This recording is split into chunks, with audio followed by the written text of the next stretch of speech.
الحمد للہ وحدہ والصلاة والسلام علی رسول اللہ اما بعد اعوذ باللہ من الشیطان الرجیم بسم اللہ الرحمن الرحیم ولا تفسدوا فی الارض انہ لا يحب المفسدین، اور تم زمین میں فساد نہ کرو، بے شک وہ فساد کرنے والوں کو پسند نہیں کرتا۔ کہ ڈرامہ نگاروں اور ہدایت کاروں نے مل کر کیسا سٹیج سجایا ہے۔ جموں کشمیر کی گزشتہ تاریخ بہاتی جبر، مکاری اور مسلسل پیش قدمی کے ساتھ اپنوں کی غداری، بدعہدی، بزدلی، مفاد پرستی، خفیہ ساز باز، بے شرمانہ خاموشی اور بہارت کے ساتھ مشترکہ مقاصد اور منصوبہ بندی کی کہانیاں بے نقاب ہوتی ہیں تو پھر معتبر کچھ بھی نہیں رہتا۔ بس جب تم مناسک حج ادا کر چکو، حج کے جو افعال ہیں، مناسک جو حج ہیں، جب آپ ان کی ادائیگی کر لیں، فَاذْكُرُوا اللَّهَ كَذِكْرِكُمْ آبَاءَكُمْ أَوْ أَشَدَّ ذِكْرًا، تو بس اللہ کو یاد کرو، اس کا ذکر کرو کہ جیسا کہ تم اپنے آباء و اجداد کا ذکر کیا کرتے تھے۔ أَوْ أَشَدَّ ذِكْرًا، یا اس سے بھی زیادہ، اس سے بھی بڑھ چڑھ کر اللہ رب العالمین کا ذکر کرو۔ ناظرین، آج آپ کو ایک ایسی کتاب کا تعارف کروانے جا رہا ہوں کہ جو میری اور آپ کی زندگی کو بدل سکتی ہے۔ میں اور آپ اپنی زندگی کو بدلنا چاہتے ہیں، ہم اپنی زندگی کے اندر کامیاب ہونا چاہتے ہیں، ہم اپنی اولاد کو کامیاب دیکھنا چاہتے ہیں، تو کیوں نہ ہم ایک ایسی کتاب کا تعارف کریں کہ جو ہمیں کامیاب کر سکتی ہے، اور وہ ہے یہ کتاب۔ یقیناً آپ نے یہ کتاب دیکھی ہوگی، اس کا نام بھی سنا ہوگا، آپ نے اسے پڑھا بھی ہوگا، بالخصوص ماہ رمضان المبارک میں، اور آپ نے اکثر اوقات یہ بھی گھر میں سنا ہوگا، یار اسے سنبھال کے رکھو، اسے اونچا رکھو۔ یا جو ہم نے اپنی منازل اپنے ذہن میں طے کی ہوتی ہیں، ہم ان کو نہیں پہنچ سکے۔ تو آئیے آج ہم جانتے ہیں کہ اصل کامیابی ہے کیا اور اصل کامیابی کا معیار کیا ہے۔ میرے ساتھ موجود ہیں مولانا عبدالغفار صاحب کہ جو ہماری رہنمائی فرمائیں گے۔ جی السلام علیکم۔ وعلیکم السلام ورحمۃ اللہ۔ جی کیسے ہیں آپ؟ جی الحمدللہ، شکر، آپ سے خیریت سے ہیں؟ کامیابی ہے، جو اس کا کنسپٹ ہے، جو تصور ہے، جو نقطہ نظر ہے، وہ سارا کا سارا وہ تصور ہے کہ جو مغرب نے ہمیں دیا، یا مغربی تہذیب سے ہم تک پہنچا۔ تو مغرب کا جو تصور کامیابی ہے، جسے وہ کامیابی سمجھتے ہیں، وہ دو طرح کے کو کامیاب دیکھنا چاہتے ہیں۔ اخلاقیات کے حوالے سے بھی ہم یہ چاہتے ہیں کہ ہمارے بچے اچھے ہوں، معاشرے کا ایک کارآمد فرد بنے، لیکن یہ سب کچھ کیسے ممکن ہو سکتا ہے؟ ہم ایسے کرتے ہیں کہ صرف اور صرف ہم بچوں کو نصیحت کرتے ہیں، واعظ کرتے ہیں، بس اس سے آگے ہم کچھ نہیں کرتے۔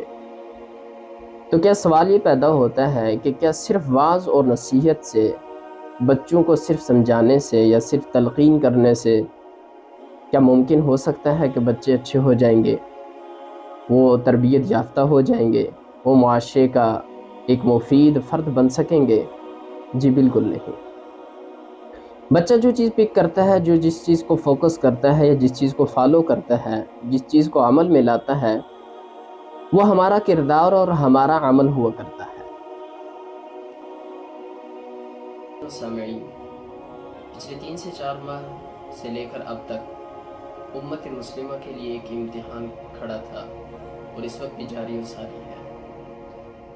اس امتحان کے اندر اہل غزہ اور اہل فلسطین کامیاب ہو گئے، اور باقی ساری کی ساری امت مسلمہ ناکام ہو گئی۔ وہ امتحان کون سا امتحان تھا؟ آپ بھی سوچتے ہوں گے کہ یہ کیسا امتحان؟ جی ہاں، یہ امتحان ایمان کا امتحان۔ یہ امتحان ایمان کے جو عملی تقاضے ہیں، اسلام کے جو عملی تقاضے ہیں، یہ ان کا امتحان تھا۔ اس امتحان کے اندر اہل غزہ اور فلسطین کس طرح سے کامیاب ہوئے؟ وہ اس طرح سے کامیاب ہوئے کہ انہوں نے جو کلمہ پڑھا تھا اس کلمہ پڑھنے کے بعد جو اس کے عملی تقاضے تھے انہوں نے ان تقاضوں کو پورا کیا۔ وہ تقاضے کس طرح سے پورے کیے؟ انہوں نے اپنی آزادی اور حریت کے لیے، انہوں نے مسجد اقصی کی حفاظت کے لیے، انہوں نے اپنے حقوق کے لیے اپنے سب کچھ، مال جان سب کچھ قربان کر دیا۔ ناظرین و سامعین، سلسلہ سوالات و جوابات کے ساتھ آپ کی خدمت میں حاضر ہوا ہوں۔ آج ہمارا سب سے اول جو اہم سوال ہے وہ یہ ہے کہ قربانی کے لیے کون کون سے جانور ہونا لازمی ہے اور شریعت سے کون کون سے جانوروں کی قربانی کا ثبوت ملتا ہے۔ السلام علیکم ورحمۃ اللہ وبرکاتہ۔ ناظرین و سامعین، بہت سارے ساتھیوں کا یہ سوال ہے کہ جب ہم حالت پریشانی میں ہوتے ہیں تو پھر کیسے اسے نمٹا جائے۔ ناظرین و سامعین، اس مختصر سے وقت کے اندر انشاءاللہ العزیز ہم یہ جاننے کی کوشش کریں گے کہ فلسفہ قربانی کیا ہے، قربانی کا فلسفہ کیا ہے، قربانی کرنے کا مقصد کیا ہے، اور قربانی سے کرنے سے قبل میرے اور آپ کی نیت اور کیا ارادہ ہونا چاہیے۔ اللہم صلی علی سیدنا و مولانا محمد وعلی آل سیدنا و مولانا محمد وبارک وسلم وصلی علیہ۔ سب سے اول تو ناظرین و سامعین، آپ کو، تمام اہل اسلام کو، تمام اہل ایمان کو عید الاضحیٰ مبارک۔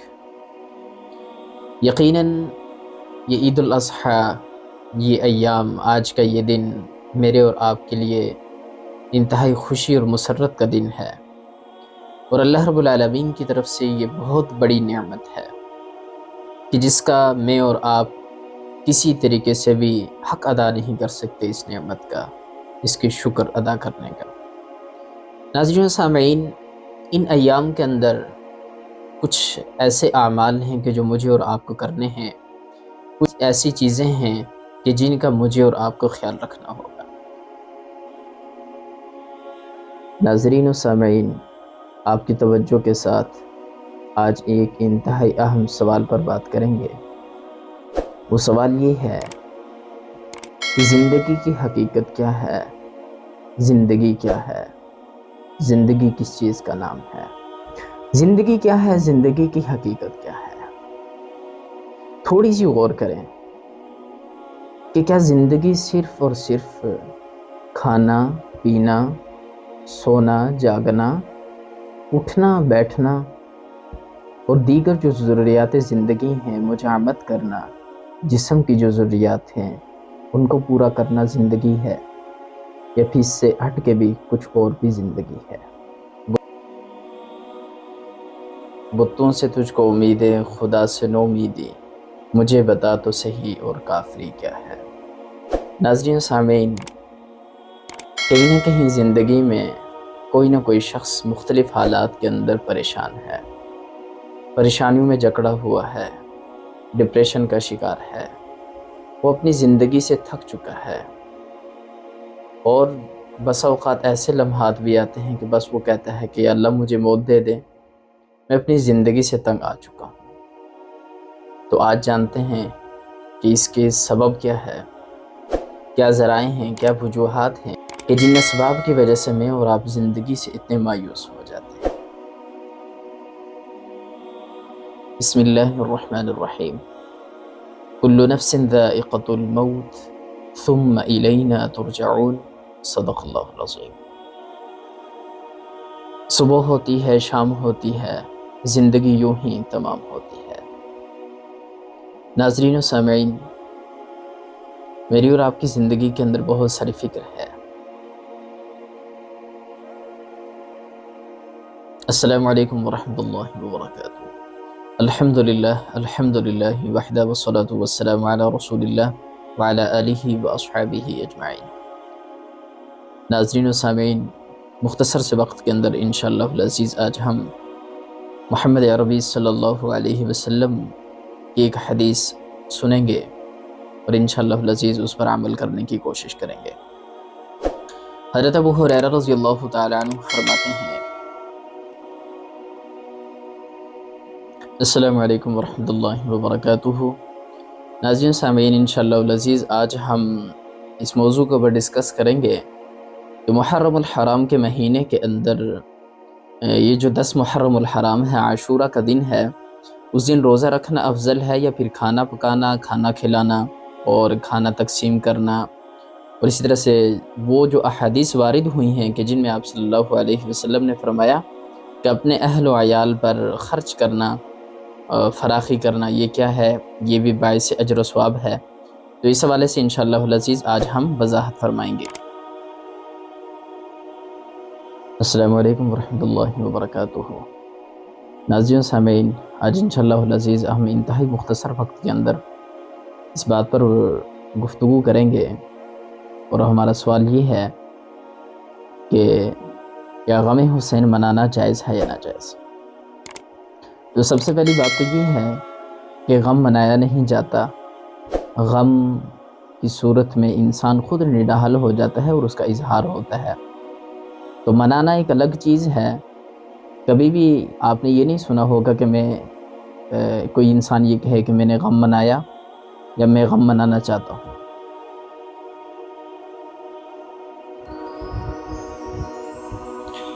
مقصد شہادت حسین رضی اللہ تعالی عنہ۔ ہر سال محرم میں کروڑوں مسلمان، شیعہ بھی اور سنی بھی، امام حسین رضی اللہ تعالیٰ عنہ کی شہادت پر اپنے رنج و غم کا اظہار کرتے ہیں، لیکن افسوس ہے کہ ان غم گساروں میں سے بہت ہی کم لوگ اس مقصد کی طرف توجہ کرتے ہیں جس کے لیے امام رضی اللہ عنہ نے نہ صرف اپنی جان عزیز قربان کی بلکہ اپنے کنبے کے بچوں تک کو کٹوا دیا۔ السلام علیکم ورحمۃ اللہ وبرکاتہ۔ الحمدللہ والصلاة والسلام علی رسول اللہ وعلی آلہ واصحابہ اجمعین۔ ناظرین و سامعین، آج انشاءاللہ العزیز انتہائی مختصر وقت کے اندر ہم آپ صلی اللہ علیہ وسلم کے گھر والے یعنی کہ اہل بیت رضوان اللہ تعالی علیہم اجمعین کے مناقب اور فضائل کے حوالے سے چند احادیث مطالعہ کریں گے۔ السلام علیکم ورحمۃ اللہ وبرکاتہ۔ الحمدللہ والصلاة والسلام علی رسول اللہ وعلی آلہ واصحابہ اجمعین۔ ناظرین و سامعین، آج انشاءاللہ العزیز ہم ایک ایسے موضوع پر بات کریں گے کہ جس کا جاننا ہمارے لیے انتہائی لازمی ہے۔ وہ موضوع وہ یہ ہے کہ اہل بیت کون ہیں، یعنی کہ اہل بیت کے اندر کون کون سی ہستیوں کا شمار ہوتا ہے۔ السلام علیکم ورحمۃ اللہ۔ سلسلہ سوالات و جوابات کے ساتھ ایک دفعہ پھر آپ کی خدمت میں حاضر ہوئے ہیں، اور آج ہم بات کریں گے کہ اہل بیت کون ہیں اور اس میں کون کون سی ہستیاں شامل ہیں۔ تو بلا تاخیر میں مولانا صاحب سے التماس کروں گا کہ قرآن و حدیث کی روشنی میں اس پر کچھ وضاحت کریں۔ السلام علیکم ورحمۃ اللہ وبرکاتہ۔ الحمدللہ وحدہ والصلاة والسلام علی رسول اللہ وعلی آلہ واصحابہ اجمعین۔ ناظرین اکرام، آج انشاءاللہ العزیز ہم مختصر سے وقت کے اندر صحابہ کرام رضوان اللہ تعالی علیہم اجمعین کے جو مناقب ہیں اس کے حوالے سے چند احادیث مطالعہ کریں گے۔ السلام علیکم ورحمۃ اللہ۔ سلسلہ سوالات و جوابات کے ساتھ ایک دفعہ پھر آپ کی خدمت میں حاضر ہوئے ہیں، اور آج ہم بات کریں گے کہ دین کا کام کیسے کیا جاتا ہے اور یہ کام کرنا کس کس کی ذمہ داری ہے۔ مولانا صاحب بتائیے گا کہ جیسا کہ آج کل ایک کنسیپٹ بنا ہوا ہے کہ دین کا کام کرنا صرف علماء کرام کی ذمہ داری ہے، تو یہ بات کس حد تک ٹھیک ہے، اور کیا دین کا کام صرف علماء کرام کو ہی کرنا چاہیے یا ہر فرد کو؟ ہماری اردو کے اندر جو 80% الفاظ کا استعمال ہوتا ہے وہ اردو زبان کا ہوتا ہے۔ ABCD سے لے کر Z تک جو ہے ان کو الفابیٹ کہتے ہیں۔ عربی کے اندر زبر کو فتحہ کہتے ہیں۔ السلام علیکم ورحمۃ اللہ وبرکاتہ۔ ناظرین، امید ہے آپ خیریت سے ہوں گے۔ آج انشاءاللہ العزیز ہم معمول سے ہٹ کر نہ ہی کوئی درس قرآن نہ ہی کوئی درس حدیث، بلکہ آج انشاءاللہ العزیز ہم تعلیم و تعلم کے حوالے سے گفتگو کریں گے۔ امین سی علی وقار، کیا میں اور آپ نے کبھی یہ سوچا کہ ہمارا معاشرہ کس طرف جا رہا ہے، اور ہمارے معاشرہ اس وقت ہمارے معاشرے کی جو اقدار تھی، ہمارے معاشرے کی جو ویلیوز تھیں، وہ کس حد تک وہ بحران کا شکار ہو چکی ہیں، وہ بد اخلاقی کے بحران کا شکار ہو چکی ہیں، وہ بے حیائی کے بحران کا شکار ہو چکی ہیں۔ السلام علیکم ورحمۃ اللہ وبرکاتہ۔ ناظرین، امید ہے آپ خیریت سے ہوں گے۔ آج انشاءاللہ العزیز ہم اپنے تیسرے سبق کا آغاز کرتے ہیں۔ آج کے ہم تیسرے سبق کے اندر یہ پڑھیں گے کہ اسم کو ہم کیسے جان سکتے ہیں، اسم کی کیا پہچان ہے، اور کیسے جان اور پہچان کے بعد ہم اسم کو ایک جملے اور ایک ترکیب کے اندر استعمال کر سکتے ہیں۔ تو بنیادی طور پر یہ جان لینا لازمی ہے کہ اسم کے بارے میں جب تک 4 چیزوں کی معلومات ہمارے پاس نہ ہوں تو ہم اس اسم کا نہ ہی جان سکتے ہیں، نہ اس کا استعمال کر سکتے ہیں۔ الحمدللہ وحدہ والصلاة والسلام علی رسول اللہ وعلی آلہ واصحابہ اجمعین الی یوم الدین۔ ناظرین سامعین، آج انشاءاللہ العزیز ہم فقہی مسائل پر گفتگو کریں گے۔ آج کا ہمارا جو سب سے پہلا مسئلہ ہے وہ یہ ہے کہ جب ہم ضرورت حاجت کے لیے جاتے ہیں، اپنی حاجت پوری کرنے کے لیے جاتے ہیں، ظاہر ہے کہ ایک فطری عمل ہے، اللہ رب العالمین نے ہر انسان کی فطرت میں رکھا ہے، تو وہ کون سا طریقہ اختیار کرنا ہے، ہم نے وہاں پہ کس انداز کے اندر اپنی ضرورت کو پورا کرنا ہے۔ السلام علیکم ورحمۃ اللہ وبرکاتہ۔ ناظرین سامعین، آج کا سلسلہ سوالات و جوابات کے ساتھ آپ کی خدمت میں حاضر ہوا ہوں۔ آج کا جو ہمارا سوال ہے وہ یہ ہے کہ جو عورتیں، جو لیڈیز اپنے ناخن کے اوپر یعنی کہ ناخن پالش کا استعمال کرتی ہیں، جو پینٹ ہیں ان کا استعمال کرتی ہیں مختلف کلرز، تو کیا ان کے اتارے بغیر وضو ہو سکتا ہے یا نہیں، ان کا اتارنا لازمی ہے یا نہیں؟ السلام علیکم ورحمۃ اللہ وبرکاتہ۔ ناظرین سامعین، امید ہے آپ خیریت سے ہوں گے۔ آج ہمارے جو مسائل ہیں ان میں جدید جو مسائل ہیں، سب سے پہلا جو مسئلہ جس پہ ہم ڈسکس کریں گے، اس کی وضاحت کریں گے، وہ ہے پلاسٹر پر مسح، یعنی کہ انسان کے جب ہاتھ یا پاؤں پر زخم یا چوٹ آتی ہے تو پھر اس پر پٹی کی جاتی ہے، جس کو عربی میں جبیرہ کہتے ہیں، تو اس کا کیا حکم ہے، کیسے وضو کیا جائے گا، اس پر مسح کیا جائے گا اور اس کی مدت کیا ہے؟ السلام علیکم ورحمۃ اللہ وبرکاتہ۔ ناظرین و سامعین، امید ہے آپ خیریت سے ہوں گے۔ آج کے جو مسائل ہیں ان میں ہم سب سے پہلے جس مسئلے کو ڈسکس کریں گے وہ یہ ہے کہ اگر کمر سے نیچے والے حصے کو بے حس کر دیا جائے تو پھر وضو کا کیا حکم ہوگا، کیا وضو باقی رہے گا یا نہیں؟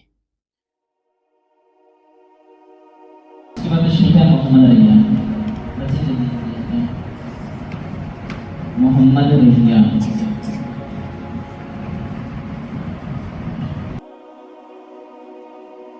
الحمدللہ وحدہ والصلاة والسلام علی رسول اللہ وعلی آلہ واصحابہ اجمعین الی یوم الدین۔ اعوذ باللہ من الشیطان الرجیم، بسم اللہ الرحمن الرحیم۔ ان الذین یحبون ان تشیع الفاحشة فی الذین آمنوا لهم عذاب علیم فی الدنیا والآخرہ واللہ یعلم وانتم لا تعلمون، صدق اللہ العظیم۔ الحمدللہ وحدہ والصلاة والسلام علی رسول اللہ وعلی آلہ واصحابہ اجمعین الی یوم الدین۔ اما بعد فاعوذ باللہ من الشیطان الرجیم، بسم اللہ الرحمن الرحیم۔ یا ایہا الناس قد جاءکم برہان من ربکم وانزلنا الیکم نورا مبینا فأما الذین آمنوا باللہ واعتصموا به فسیدخلهم فی رحمت منہ وفضل ویہدیہم الیہ صراطا مستقیما، صدق اللہ العظیم۔ ناظرین و سامعین، آج انشاءاللہ العزیز ہم سورۃ النساء کی 2 آیات کریمہ کہ جو آپ کے سامنے تلاوت کی ہیں 174 اور 175، ان کے اوپر بات کریں گے۔ آج تک ہمارے قلوب و اذہان کے اندر ہمیشہ سے جو السلام علیکم ورحمۃ اللہ وبرکاتہ۔ ناظرین سامعین، امید ہے آپ خیریت سے ہوں گے۔ آج ایک انتہائی اہم پیغام اور ایک اہم ویڈیو کے ساتھ آپ کی خدمت میں حاضر ہوئے ہیں۔ آج کے ہماری جو ویڈیو ہے یا اس کا آپ آڈیو کہہ لیں، وہ انتہائی غیر معمولی ہے اور قابل اہمیت ہے، آپ سبھی جانتے ہیں کہ گزشتہ ایک عرصے سے جس طرح سے ڈاکٹر ذاکر نائک حفظہ اللہ اپنی فیملی کے ساتھ السلام علیکم ورحمۃ اللہ وبرکاتہ الحمد للہ وحدہ والصلاة والسلام علی رسول اللہ وعلی آلہ واصحابہ اجمعین الی یوم الدین۔ ناظرین سامعین، آج کی جو ویڈیو ہے وہ انتہائی غیر معمولی اور قابل اہمیت ہے، تو اس اعتبار سے کہ آج کی ویڈیو کے اندر جو ہمارا سوال ہے وہ یہ ہے، اور ایک ایشو کے اوپر جو بات ہے وہ یہ کہ عورت کی جو آواز ہے وہ قابل سطر ہے، یعنی کہ اس کا پردہ ہے یا نہیں۔ اس کے حوالے سے چونکہ یہ بات اس لیے میں اس سوال کو حل کرنا چاہوں گا کہ چونکہ آج کل سوشل میڈیا کے اوپر جب سے ڈاکٹر ذاکر نائک حفظہ اللہ اپنی فیملی کے ہمراہ پاکستان کے دورے پر آئے، تو ڈاکٹر ذاکر نائک حفظہ اللہ کے جو بیانات ہیں اور ان سے جو بہت سارے لوگ ہیں جنہوں نے اختلاف کیا، بہرحال وہ سیکولر طبقہ جو ہے یا مذہبی خاص ٹولہ ہے، ایک طبقہ ہے کہ جو یعنی کہ شدت، حد درجہ شدت کی وجہ سے، یعنی کہ جو اللہ رب العالمین نے کیا فرمایا آپ صلی اللہ علیہ وسلم سے، وہ کیا سبق دیا، وہ کیا درس دیا، اور اس امت کے لیے وہ کون سا درس ہے۔ اللہ کے نبی صلی اللہ علیہ وسلم سے کیا کہتے تھے کہ یہ آپ کے گرد و نواح میں یہ مصعب، یہ عمیر، یہ بلال، یہ عمار، یہ چھوٹے چھوٹے لوگ، یہ جو آپ کے ارد گرد بیٹھے ہیں، آپ اگر انہیں اٹھائیں گے اپنے پاس سے تو تب ہم آپ کے پاس بیٹھیں گے اور آپ کی بات سنیں گے کہ آپ کیا کہتے ہیں۔ جب فساد ہوتا ہے، اس کا ظہور ہوتا ہے، تو اس کی کوئی بنیادی وجوہات ہیں، اس کے کچھ اسباب ہوا کرتے ہیں۔ تو کس وجہ سے ہوتا ہے یہ فساد؟ اللہ رب العالمین نے یہ اصول بتلا دیا، اپنے بندوں کو متنبع کر دیا، ظہر الفساد فی البر والبحر، کہ خشکی اور تری میں فساد برپا ہوا بما کسبت ایدی الناس۔ یہ جو اہم نقطہ ہے، یہ اصل نقطہ ہے کہ جس پر غور کرنے کی ضرورت ہے کہ یہ جو فساد برپا ہوتے ہیں، یہ جو فتنہ و فساد برپا ہوتا ہے، اس کی وجوہات کیا ہیں، اس کے اسباب کیا ہیں۔ بما کسبت ایدی الناس، تو اللہ رب العالمین نے اسی نقطے کو بیان کیا۔ یہ فساد کس وجہ سے آتا ہے کہ لوگوں کے اپنے ہاتھوں کی کمائی کی وجہ سے، اپنے کسب کی وجہ سے۔ آج اس اب چاہنے کے اندر بھی اللہ رب العالمین نے اتنی بڑی وعید سنائی کہ وہ جنت کا جو ایک بہت بڑی نعمت ہے اور ابدی نعمت ہے، کہ جو کہ ایک بندہ مومن کی جو دنیا کی جو زندگی ہے، جو دنیا کی زندگی کے اندر جو کاشت ہے، اس کھیت کے اندر جو کچھ اس نے بونا ہے، تو وہ آخرت میں کاٹے گا، وہ اس سے کیا ہے، محروم ہے۔ اب یہ جو تصور ہے، یہ بھی بندگی رب کے کیا ہے، مخالف ہے۔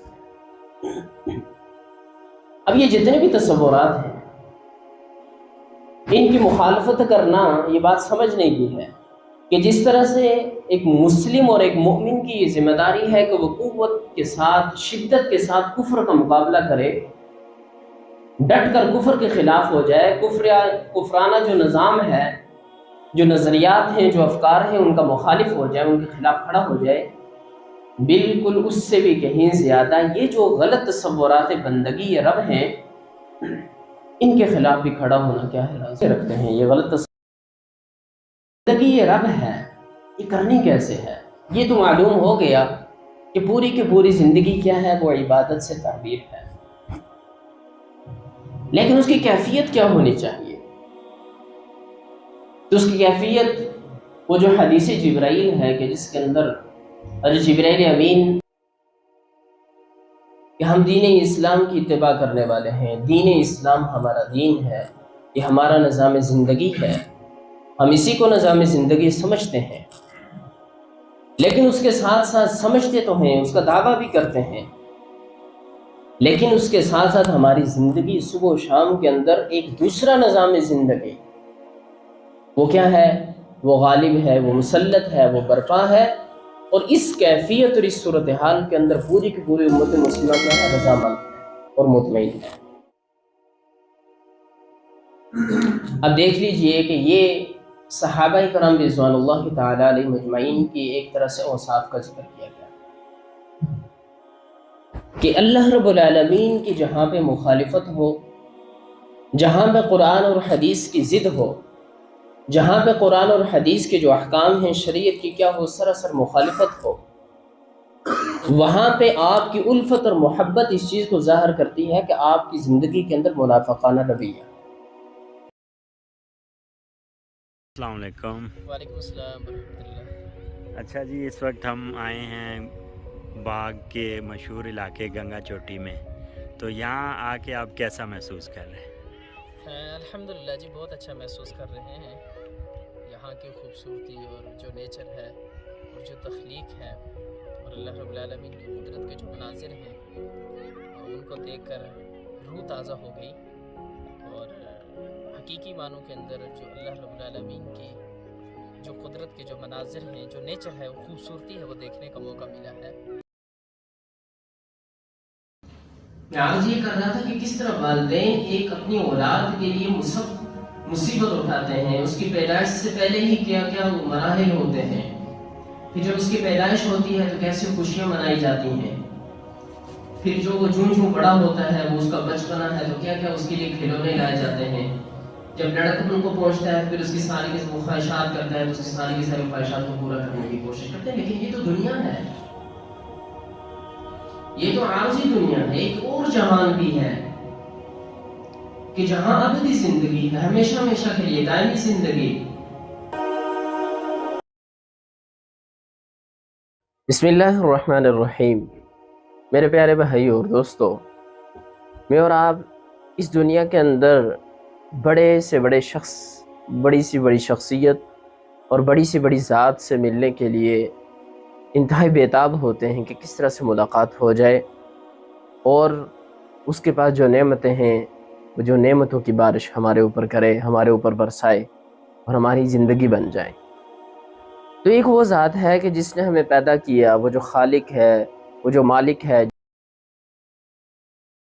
یہ ہمارے مشاہدے کے اندر ہے کہ جب ہم کسی سفر پر جاتے ہیں، کسی منزل کی طرف ہم رواں دواں ہوتے ہیں تو ہم اپنے ساتھ کچھ زادرہ رکھتے ہیں، پھر جب کہیں راستے میں پہنچے تو ہم اپنے زادرہ کو بھی دیکھتے ہیں، کچھ حساب و کتاب لگاتے ہیں کہ منزل کتنی باقی ہے، منزل کتنی دور ہے، زادرہ کتنا ہے، وقت کتنا باقی ہے۔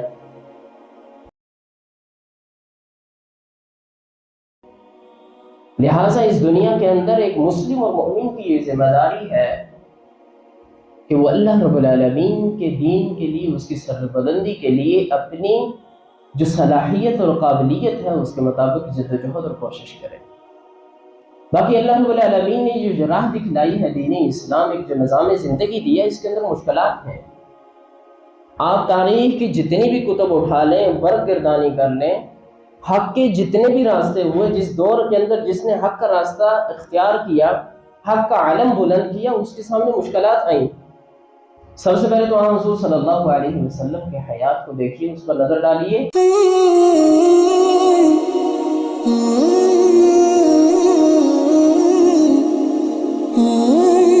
بلا رنگ و تفریق اور فرقہ واریت کے مولانا عبدالغفار کے بیانات سننے کے لیے مولانا صاحب کے آفیشیل چینل مولانا عبدالغفار آفیشیل کا سبسکرائب کریں۔